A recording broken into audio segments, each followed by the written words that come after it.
राधे कृष्णा। जय भोलो राधा रानी की जय। जय भोलो श्री कृष्ण कन्हैया लाल की जय। जय भोलो वृंदावन धाम की जय। जय भोलो यमुना मैया की जय। जय भोलो वीर समीर घाट की जय। அழகான பிருந்தாவனம். இந்த மனசு அமைதி, நிம்மதி, திருப்தி, இதுல தான் சந்தோஷப்படுறது. ரைட்? உலகத்தின் புகழ் வார்த்தைகள் கொஞ்ச நேரம் நல்லா இருக்கும், நிறைய சொல்லிட்டு இருந்தா திகட்டிடும். ஒண்ணு, பல சந்தர்ப்பங்கள்ல யாராவது நம்முடைய விஷயங்களை கொண்டாடிட்டே இருந்தா அவ மேல நமக்கு சந்தேகம் உண்டு. அப்புறம் அந்த கொண்டாட இன்னும் நல்லா சொல்லணும், அப்படி எதிர்பார்ப்பு இருந்து போயிட்டே இருக்கும். எதிர்பார்ப்பே இல்லாத, சலனமே இல்லாத, சமாதானமான, சாந்தியோடு கூடிய நிம்மதி,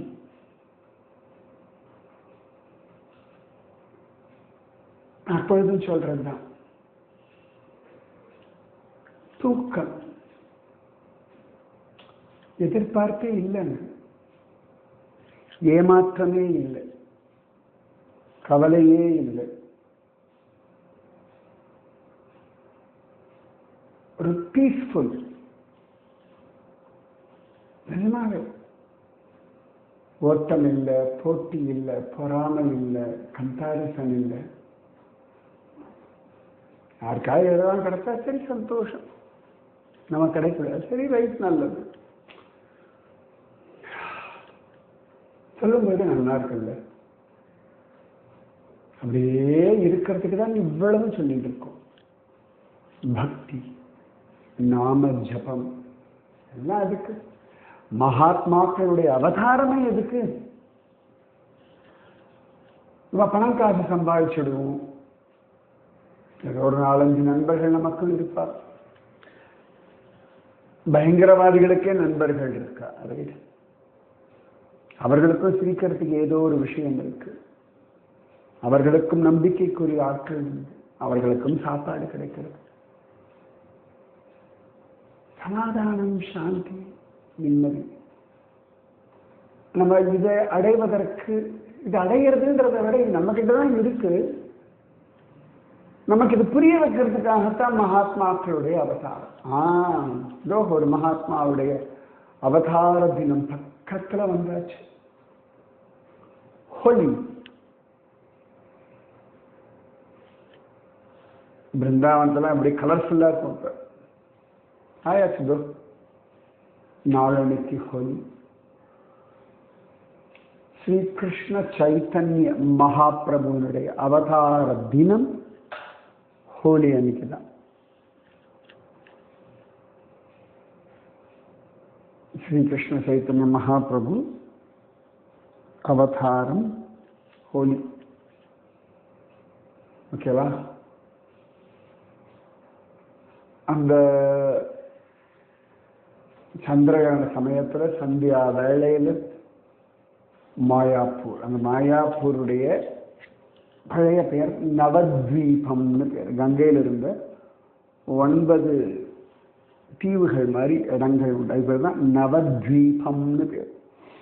நிறைய பேர் ஹிஸ்டாரிக்கலாக மியாப்பூர், அதனால மாயாப்பூர் அப்படிலாம் இல்லை. பட் சந்தோஷம், அது அப்படி தேடுற இடம் இருக்கு, அதுவே சந்தோஷம்.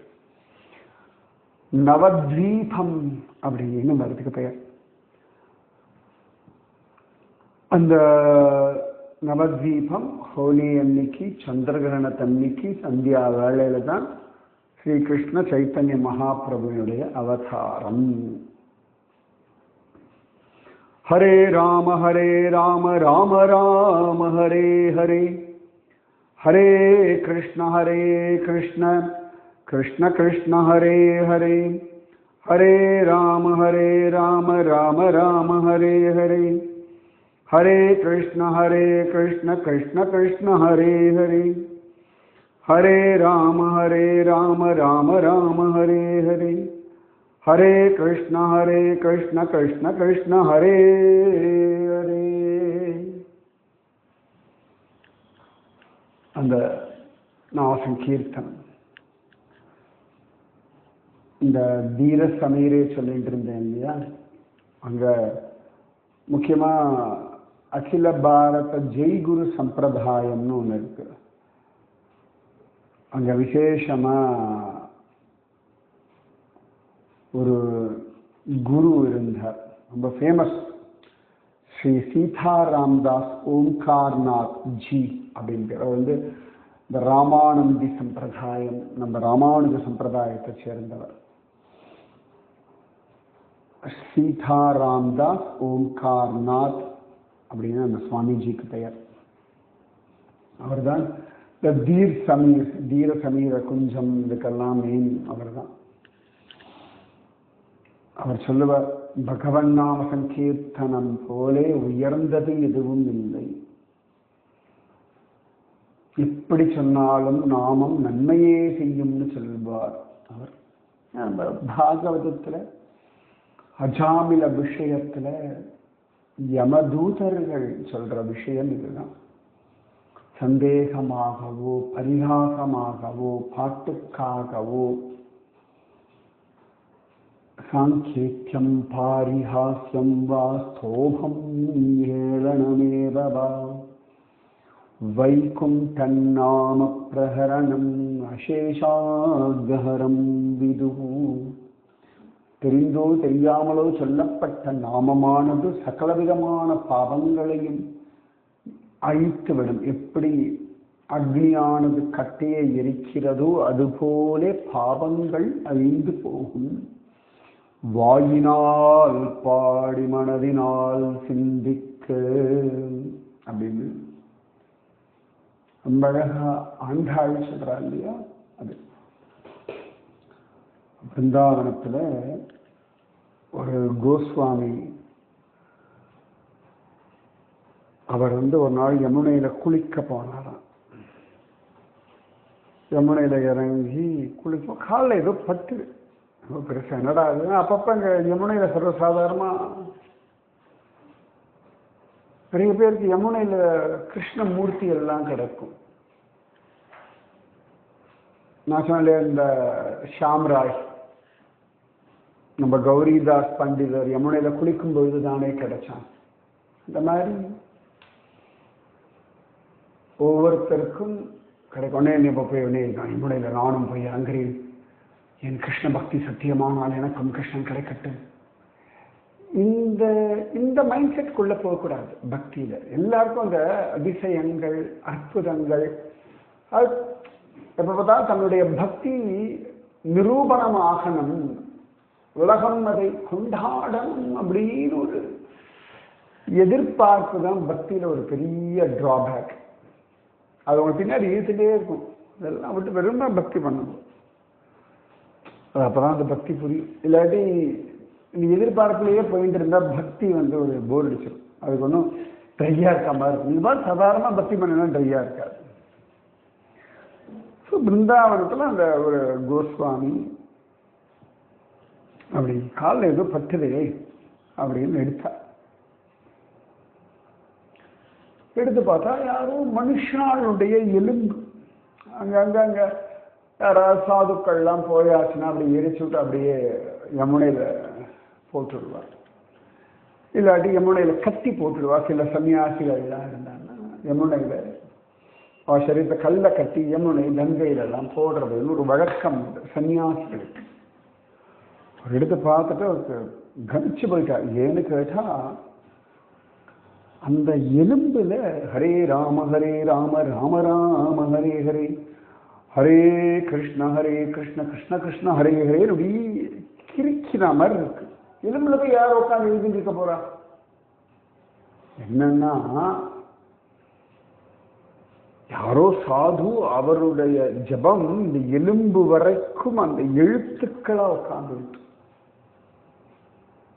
உடனே ஒரு சந்தேகம் ஆகுது, இங்கிலீஷா என்ன லாங்குவேஜ்? சம்ஸ்கிருதம் தான். ஹரே ராம ராம ராம ஹரே ஹரே, ஹரே கிருஷ்ண கிருஷ்ண கிருஷ்ண ஹரே ஹரி. எலும்புல ராமஜபம் வருமோ அப்படின்னா வருதே. நம்ம சோக்கா மேளா அவருடைய சரித்திரத்துல பார்த்தோம்னா பாண்டுரங்கனே சொல்றான் நாமதேவர் இடத்துல, அந்த எலும்பு எடுத்து காதல வை, எந்த எலும்பு பகவன் நாமத்தை என் நாமத்தை விட்டல விட்டல விட்டல விட்டலன்னு ஜபிக்கிறதோ அது சோக்காமேளா அவருடைய எலும்பு பாண்டுரங்கனே சொன்னான்னு காண கிடைக்க. சந்த் நாமதேவர் அந்த எலும்புகளை எடுத்துதான் சோக்காமேளாவுக்கு சமாதி பண்ணார் அப்படின்னு பண்டரிபுரத்துல கோவில் வாசல்ல சோக்காமேளா சமாதி இருக்கு. அப்ப இந்த மாதிரி எத்தனை பேர் ஜபிச்சுருப்பா பிருந்தாவனத்துல. திரும்புற பக்கம் எல்லாம் ராதே ராதே அப்படிங்கிற திருநாமம். அது ஒரு தனி உலகம், எந்த எதிர்பார்ப்புமே இல்லாத ஒரு உலகம் அந்த பிருந்தாவனத்தினுடைய உலகம். அப்ப அவ்வளவு சிரேஷ்டம் இந்த பிருந்தாவனம். சுந்தர சுவாமி ஓம்காரநாத் ஜி தான் சொன்னேன் இல்லையா, சீதாராம் தாஸ் ஓம்காரநாத் அவ்வளவு நாமஜபம் பண்ணியிருக்கார் அப்படின்னு சொல்லி நிறைய இடங்கள்ல காண கிடைக்காது. இந்த தீர சமீரே அதுக்கு பக்கத்துல, அதுக்கு சரியா அது ஒரு சின்ன சந்துக்குள்ள போகும். அந்த சந்தோடைய நுழையும் போது ஒரு இடம் இருக்கு பிருந்தாவனத்துல. ராமகிருஷ்ண மதம் சம்பந்தப்பட்ட ஒரு இடம். அதுக்கு பேரு முன்னாடி இன்னைக்கு காலா பாபு குஞ்ச் அப்படின்னு பேர் இருக்கு. இது ஒரு பக்தருடைய இடம். ஆனா இன்னைக்கு அந்த இடத்துக்கு பேர் அவ்வளவு அழகா மா சாரதா குட்டிர் அப்படின்னு பேர். மா சாரதா, சாரதா தேவி. ராமகிருஷ்ண பரமஹம்சர் அவருடைய மனைவி சாரதா தேவி. என்ன ஆச்சரியம்னா, இன்னைக்கு நமக்கு தெரிஞ்ச ஒருத்தர் சிங்கேரி போயிட்டு எனக்கு பிரசாதம் கொடுத்தார். அவர் சாரதா தேவியினுடைய மூர்த்தியை கொடுத்தார். அதுதான் அழகு. நான் இன்னைக்கு சாரதா தேவி நேற்றே சொல்ல வேண்டியது, சரி என்னமோ தெரியல, சரி பகவத் சங்கல்பம் விட்டுட்டேன். இப்ப கரெக்டா அங்க சாரதா தேவி வந்தா, இங்க சாரதா குட்டிர் அதை பத்தி பேச ரொம்ப அழகான ஒரு சின்ன இடம்.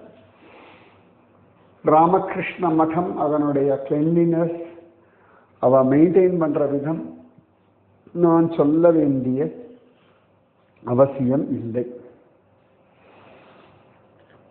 ராமகிருஷ்ண பரமஹம்சர் பரமபதிச்ச பிறகு எந்த வருஷம், இன்றைய தினம், என்ன டேட் அதை கண்டுபிடிச்சிடலா?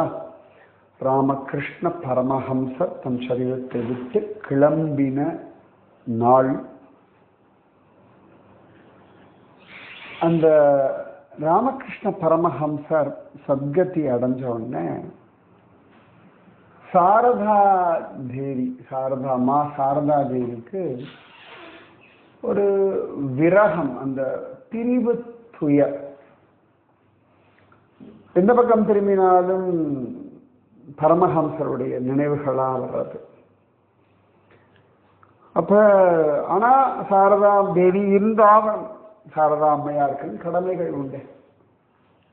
அப்ப சில பக்தர்கள் சாரதா தேவி கிட்ட, அம்மா நம்ம யாத்திரை போகலாமா அப்படின்னு கேட்க, எங்க போகலாம்? பிருந்தாவனம் போகலாம் அப்படின்னு தீர்மானம் பண்ணி பிருந்தாவனத்துக்கு சாரதா தேவியார் வரா. 30 ஆகஸ்ட் 1886 சாரதா தேவி சில பக்தர்களோட பிருந்தாவனத்துக்கு வரார். பிருந்தாவனத்தில் 12th செப்டம்பர் 1886, 12 நாள் டிராவல் பண்ணி வந்திருக்கா. 12th September 1886. நான் 12th மார்ச் 2025 அன்னைக்கு இருந்து சொல்லிட்டு இருக்கேன்.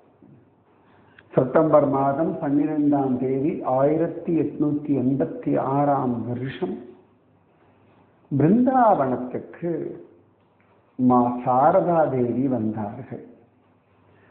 அப்ப அவர்கள் இங்க தங்கினார். அது பலராம் போஸ் அப்படின்னு ஒருத்தருடைய ஃபேமிலி ப்ராப்பர்ட்டி இந்த இடம். அந்த இடத்துக்கு பேர் காலா பாபு குஞ்சா அப்படின்னு பேர். பக்கத்து நடக்கிற தூரத்துல யமுனை உண்டு, தீர் சமீர் எல்லாம் பக்கத்துல அடுத்த காம்பவுண்ட், அவ்வளவுதான். அப்ப சின்ன ஒரு வீடு அது. அந்த வீட்டுல மாடியில சாரதா தேவி அம்மையார் தங்கிட்டு இருந்தாங்க. இந்த இடத்துக்கு அவ்வளவு பிடிச்சதான் சாரதா தேவிக்கு. யமுனை, பிருந்தாவனம் யாருக்கு தான் பிடிக்காது? யாருக்கு தான் பிடிக்காது? இந்த 1886 பார்த்தோம்னா பிரிட்டிஷர்ஸ் இந்த தேசத்துல இருந்திருந்த காலகட்டம். ஒரு பக்கம் சுதந்திர போராட்டம், இன்னொரு பக்கம் அடக்குமுறை, நிறைய விஷயங்கள் ஒரே இந்த காலகட்டம். ஒரு ஒரு அரசியல் சூழ்நிலை அவ்வளவு சௌகரியமாக ஆனந்தமாக இல்லாத ஒரு காலகட்டம் அது. ஒவ்வொரு காலகட்டத்தில் ஒவ்வொரு விதமான சூழ்நிலைகள் மாறுபடும். இந்த வாழ்க்கையே ஒவ்வொரு காலகட்டத்தில் ஒவ்வொரு சூழ்நிலைகள் நமக்கு. கோபம், பொறாமை, வெறுப்பு, சந்தேகம், எதிர்பார்ப்பு, ஏமாற்றம் எல்லாம். ஆனா ஒரு அழகான விஷயம், இந்த வாழ்க்கை அப்படின்றது ஒரு நீண்ட நெடிய பயணம். இந்த நீண்ட நெடிய பயணம் அது விளையாட்டு போல போயிடுறது. நினைச்சு பாருங்களேன், எனக்கு 50 வயசு ஆகுது, என்னமோ இப்பதான் பிறந்த மாதிரி இருக்கேன், வளர்ந்த மாதிரி இருக்கேன், படிச்ச மாதிரி இருக்கேன், குருஜியம்மா பார்த்த மாதிரி இருக்கேன், சத்சங்கத்துக்கு வந்த மாதிரி இருக்கு, நாமஜபம் ஜபிக்க ஆரம்பிச்ச மாதிரி இருக்கு, உபன்யாசம் ஆரம்பிச்ச மாதிரி இருக்கு. ஓடுறது வாழ்க்கை, எவ்வளவு வேகமா ஓடுறது. அது இது ஓடுறதுனே தெரியாம ஓடிட்டு இருக்கு. இப்ப நம்ம ஒரு ட்ரெயின்லயோ ஃபிளைட்ல எல்லாம் பார்த்தோம்னா சமயத்துல யூஎஸ்லாம் போவோம். நான் கேட்பேன், எப்படி 14 மணி நேரம் 18 மணி நேரம் உட்காந்துக்க முடியாதுன்னா கேட்பேன். சில பேர் நிறைய பேர் நம்மளே கேட்பாங்க. சரி, நாம ஜோம் பண்ணா போயிடலாம், அதே விஷயம். பட் அது 14 மணி நேரம்ன்றது லாங் டியூரேஷன். இப்போ ட்ரெயின்லேயே போகலாம் 14 மணி நேரம்லாம், 24 மணி நேரம், 48 மணி நேரம்லாம் கூட நல்ல கோஷ்டி இருந்ததுன்னா ஜாலியாக பேசிட்டு சிரிச்சுட்டு போயிடலாம். ஆனால் 40-50 வருஷங்கள், 70-80 வருஷங்கள் இந்த உலகத்துல போகிறதுன்றது எவ்வளோ பெரிய வேலை, நீண்ட நெடிய பயணம். ரைட்? ஆனா தெய்வம் நம்மளை தூங்க வச்சு ஒவ்வொரு நாள் ஒவ்வொரு விதமான வேலையை கொடுத்து காலங்களை மாற்றி வச்சு பலவிதமான பொறுப்புகளை கொடுத்து என்னெல்லாமோ பண்ணி இந்த காலத்தை ஓட்டிட்டு போறாங்கல்ல. Something great, right? ஃபேபுலஸ். நான் நினைச்சு பாருங்க, ஓ வாவ், என்ன அழகா விளையாட்டு போல நம்மளை ஐஷன் வந்துக்கிற சுவாமி. 50 years, wow அப்படின்னு தோணும். ஸோ பிருந்தாவனத்துக்கு வந்தார்கள் சாரதா அம்மையார். 1 வருஷ காலம் இருந்தார்கள். இந்த யாத்திரை நிறைய பேருக்கு என் மேலேயே வருத்தம் உண்டு, யாத்திரை கூட்டு போக மாட்டேங்கிறாரு. சரி, நான் யாரும் விருப்பப்பட்டு கூட்டுட்டு போறேன், இவர்களை வேண்டாம் வைக்கிறேன் அப்படின்னா இல்லை. சங்கல்பமானா கூட்டுட்டு போகிறது, சங்கல்பமாலையா அப்படியே விட்டுடுறது, அவ்வளோதான். நிறைய பேர் சொல்ல முன்னாடியே பிளான் பண்ணும், தெரியல எனக்கு இன்னொன்னும். நம்ம கிருஷ்ணன் என்ன சொல்றானோ பண்ணிட்டு ஓடிட்டு இருக்கேன், அவ்வளோதான். சாரதா தேவியார் 1 வருஷம் சார் சரி உட்காந்துக்கலாம் போல இருக்கு. 1 வருஷம் பிருந்தாவனம். ஆனால் அந்த வெயில், அந்த மழை, அந்த குளிர் எல்லாம் எக்ஸ்ட்ரீம். அதை பார்க்கறதுக்கு ஒரு தைரியம் தான் வேணும். நான் கூடுமாதையும் கம்ஃபர்டபுள் டைமாக பார்த்து தான் போயிட்டு இருப்பேன். சாரதா தேவி 1 வருஷம் வாழ்ந்த ஒரு ஸ்தலம்தான் இந்த காலாபாபு குஞ்ச். இன்னைக்கு பேர் மா சாரதா குட்டியர். அங்கே சாரதா தேவியார் உபயோகப்படுத்தின கட்டில் பத்திரமா வச்சிருக்காரு. சில பொருட்கள்லாம் இருக்கு. சாரதா தேவியார், ராமகிருஷ்ண பரமஹம்சர், விவேகானந்தர் பற்றிய விஷயங்கள்லாம் இங்கே இருக்கு. பிருந்தாவனத்தினுடைய விரதமண்டல பரிக்கிரமா புஸ்தகங்கள் இதெல்லாம் நிறைய நீங்கள் வாசி வச்சுக்கோங்களேன். ஒரே ஒரு விஷயம் மட்டும் நான் சொல்கிறேன். நான் பல விஷயங்களை கலந்து சொல்லிட்டு இருக்கேன். பிருந்தாவனத்தோட கைடு அப்படின்னு புக் எடுத்தேன்னா கௌடிய வைஷ்ணவர்கள் ராமகிருஷ்ண பரமஹம்சர் விவேகானந்தரை பற்றிலாம் பேச மாட்டார்கள். அது மாதிரி இன்னொரு சம்பிரதாயத்தை சேர்ந்தவர்கள் கௌடிய வைஷ்ணவ சம்பிரதாயத்தினுடைய இடங்களை ஒத்துக்க மாட்டார். நிம்பார்க்க சம்பிரதாயம் நிறைய உண்டு. அவரவர்கள் அந்தந்த சம்பிரதாயத்தினுடைய பிராதான்யமான இடங்களும் லீலாஸ்தலங்களும் சொல்லுவார். இப்போ வல்லப சம்பிரதாயம் உண்டு, புஷ்டி மார்க்கம். எல்லா இடத்துலையும் வல்லபாச்சாரிய உட்காந்து தபஸ் பண்ணுறது, அது ஒரு பைடெக் அப்படின்னு தெரியாது. அவள் அதை தான் பிராதான்யமாக சொல்லுவாள். கிருஷ்ண லீலாஸ்தலம் எல்லாரும் காமனாக சொல்லிடுவா. பட் மற்ற சம்பிரதாயத்தினுடைய ஆட்கள் இல்லாட்டி மகாத்மாக்கள் அந்த இடங்களை சொல்ல மாட்டார்கள். சரியா? இந்த காலாபாபு குஞ்ச், மா சாரதா குட்டியர்லாம் நீங்கள் பிருந்தாவன் கைடு அப்படின்னு சொல்லிட்டு ஏதான புக்கெல்லாம் வாசிச்சாங்கன்னா அதில் போட்டுக்க மாட்டான். புரியுது? ஆனால் பக்கத்துலேயே தான் இருக்கும். தீர சமீர பக்கத்துலேயே தான் இருக்குது. அதனால் எல்லாம் தெரிஞ்சுப்போம். நமக்கு வேண்டியது என்ன? ஆரம்பத்திலே சொன்ன மாதிரி சமாதானம், சாந்தி, நிம்மதி, திருப்தி. இந்த நாளும் உங்களுக்கும் உங்கள் குடும்பத்திற்கும் எப்பொழுதும் கிடைப்பதற்கு பரிபூர்ண ஆசீர்வாதங்கள். மாசி மகத்தன்று.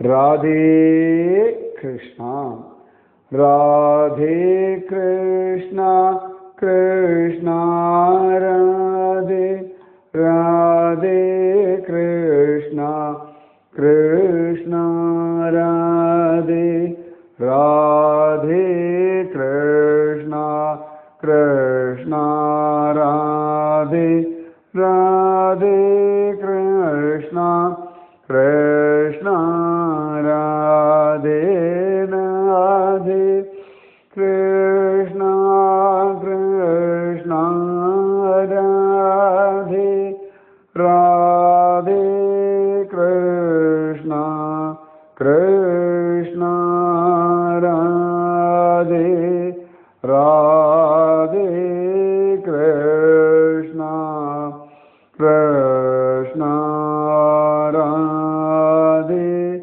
ராதே கிருஷ்ணா, கிருஷ்ணா ராதே. जय बोलो राधा रानी की जय, जय बोलो श्री कृष्ण कन्हैया लाल की जय, जय बोलो वृंदावन धाम की जय, जय बोलो यमुना मैया की जय, बोलो स्वामी रामकृष्ण परमहंस महाराज की जय, जय बोलो माँ शारदा देवी की जय, जय बोलो स्वामी विवेकानंद महाराज की जय। राधे कृष्णा, राधे कृष्णा, राधे कृष्णा।